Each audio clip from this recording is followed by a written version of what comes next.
First item I wish for us to look at as we understand and unpack what does it mean to take heaven by storm is the necessary character of an individual who is living this form of a Christian life. This form of a Christian life in which you are relentlessly pursuing after Christ and after heaven. Let's look at John the Baptist. We have John the Baptist, and I'm sure many of us are familiar with this. In Matthew chapter 3, verses 1 through 12, we see where John the Baptist is in the wilderness and he's baptizing. And then we see Jesus come up, and Jesus says, "You need to baptize me." And John says, "I cannot. You are Christ." He baptizes, and then now we jump ahead into chapter 11. The characteristics of John is a few items here. Some of his physical characteristics is he lived and ministered in the wilderness.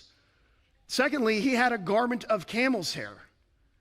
Thirdly, he had a leather belt. And fourthly, he ate locusts and wild honey. This man had the carnivore diet and keto diet before that was ever popular. This man had fashion and style and a poshness that falls deaf on our ears today. Can you just imagine, like, garment of camel's hair? This is not a guy who is looking for the frills in life. But what about the spiritual characteristics? Well, one, we know that he was a forerunner of the Messiah.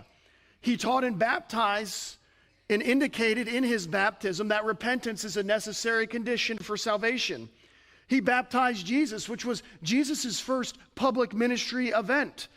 And also that baptism of Christ was a representative, a metaphor of our and his future death, burial, and resurrection.